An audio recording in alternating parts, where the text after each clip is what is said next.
नमस्कार। आज हम एक ऐसे दौरे की बात कर रहे हैं जिस पर शायद उतनी चर्चा नहीं हुई। मेरा प्रधानमंत्री नरेंद्र मोदी की क्रोएशिया यात्रा। हाँ, बिल्कुल। हमारे सोर्सेज बताते हैं कि ये विजिट मतलब भारत और सेंट्रल ईस्टर्न यूरोप के रिश्तों के लिए काफी अहम थी। जी हाँ, बिल्कुल सही कहा। और ये इसलिए भी खास है क्योंकि ये सिर्फ एक, आप कह सकते हैं, आइसोलेटेड विजिट नहीं थी। ये भारत की एक बड़ी पिक्चर का हिस्सा थी। अच्छा, बड़ी पिक्चर किस तरह की?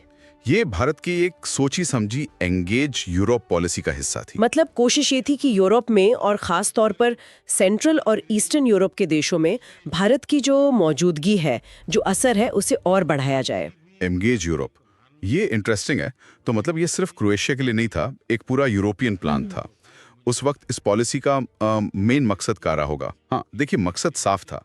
भारत ये चाह रहा था कि यूरोप के साथ जो उसके रिश्ते हैं वो सिर्फ जर्मनी, फ्रांस, यूके जैसे मतलब पश्चिमी यूरोप के बड़े देशों तक ही सीमित न रहें। हाँ, ये तो है। मध्य और पूर्वी यूरोप के देश जैसे क्रोएशिया अपनी लोकेशन की वजह से और ईयू मेंबरशिप की वजह से भारत के लिए स्ट्रेटेजिकली इंपॉर्टेंट थे। ओके। और क्रोएशिया को तो एक तरह से ईयू मार्केट्स तक पहुंचने के लिए एक गेटवे की तरह देखा जा रहा था। अच्छा, एक गेटवे, हाँ ये बात तो है। बिल्कुल। तो इस दौरे का असल मकसद था इन रिश्तों को मजबूत करना, खासकर ट्रेड, टेक्नोलॉजी, एजुकेशन और पीपल टू पीपल कांटेक्ट जैसे एरियाज में। समझ गए। तो उस वक्त प्रधानमंत्री मोदी की बातचीत हुई थी क्रोएशिया की लीडरशिप से, प्रेसिडेंट कोलिंडा ग्राबर कितारोविच और प्राइम मिनिस्टर जोरान मिलानोविच। जी हाँ। तो किन खास मुद्दों पर मतलब जोर था? आपने ट्रेड का जिक्र किया अभी। हाँ, आर्थिक सहयोग यानी इकोनॉमिक कोऑपरेशन ये एक बड़ा मुद्दा था। सोर्सेज यही बताते हैं कि दोनों देशों ने ट्रेड और इन्वेस्टमेंट बढ़ाने पर काफी जोर दिया। अच्छा। खास तौर पे क्रोएशिया का जो टेक्नोलॉजी सेक्टर उभर रहा था,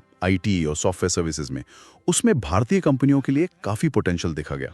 लेकिन एक सवाल मन में आता है, क्या उस समय क्रोएशिया का टेक सेक्टर इतना बड़ा था कि भारत के लिए वो वाकई में एक बड़ा अवसर हो, या ये थोड़ी दूर की सोच थी? देखिए, ये बहुत अच्छा सवाल है। शायद उस वक्त सेक्टर मतलब साइज में बहुत बड़ा न रहा हो, लेकिन उसमें ग्रोथ की संभावनाएं काफी थी। हाँ। भारत की नजर असल में भविष्य के मौकों पर ज्यादा थी कि कैसे क्रोएशिया के थ्रू यूरोपियन टेक्नोलॉजी मार्केट में एंटर किया जाए, कैसे भारतीय आईटी कंपनियां वहां अपना बेस बना सकती हैं। तो हाँ, ये एक लॉन्ग टर्म विजन था एक तरह से। ठीक है, ठीक है। तो ट्रेड और टेक्नोलॉजी तो हो गए, और किन चीजों पर बात हुई?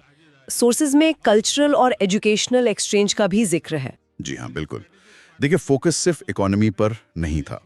लोगों के बीच रिश्ते बनाना वो भी उतना ही जरूरी समझा गया। अच्छा। तो कल्चरल डिप्लोमेसी यानी सांस्कृतिक कूटनीति और स्टूडेंट एक्सचेंज प्रोग्राम्स, इन सब पर भी जोर दिया गया। कोशिश यही थी कि दोनों देशों के लोग एक दूसरे को बेहतर जाने समझें। और इसमें फिर टूरिज्म और कनेक्टिविटी का भी रोल रहा होगा, है ना? मतलब लोगों का आना जाना आसान बनाने के लिए। हाँ, निश्चित रूप से। बेहतर एयर कनेक्टिविटी, टूरिज्म को प्रमोट करना, ये सब भी बातचीत का हिस्सा था। जाहिर है, जब लोग ज्यादा आएंगे जाएंगे तो रिश्ते अपने आप मजबूत होते हैं। हाँ, वो तो है। चाहे वो बिजनेस के रिश्ते हों या कल्चरल, ये सब कुछ उसी बड़ी इंगेज यूरोप स्ट्रैटेजी का ही पार्ट था, हर लेवल पर जुड़ाव बढ़ाना। तो अगर हम इन सब बातों को एक साथ देखें तो इस विजिट का निचोड़ क्या कहेंगे, मेन आउटकम क्या रहा? संक्षेप में कहूं तो इस दौरे ने भारत क्रोएशिया के जो बायलेटरल रिश्ते थे उनको एक नई मजबूती दी, एक तरह से मोमेंटम मिला। जी। इसने क्रोएशिया को ईयू में भारत के एक अहम स्ट्रेटेजिक पार्टनर के तौर पे एस्टैब्लिश करने में मदद की। और जैसा हमने डिस्कस किया, ट्रेड, टेक्नोलॉजी, कल्चर, टूरिज्म, इन सब एरियाज में आगे के सहयोग के लिए एक मजबूत नींव रखी। ये काफी दिलचस्प है कि भारत कैसे सिर्फ बड़े यूरोपीय देशों पर ही नहीं, बल्कि क्रोएशिया जैसे मतलब साइज में छोटे देशों के साथ भी इतने मल्टी लेवल पर रिश्ते बनाने पर फोकस कर रहा था। हाँ, और ये भारत की फॉरेन पॉलिसी में एक तरह का शिफ्ट भी दिखाता है कि साइज जरूरी है, लेकिन स्ट्रेटेजिक इंपॉर्टेंस और सहयोग की जो संभावनाएं हैं वो शायद उससे भी ज्यादा जरूरी हैं। सही बात है। ये एक मल्टी डायमेंशनल पार्टनरशिप बनाने का नजरिया है। बिल्कुल।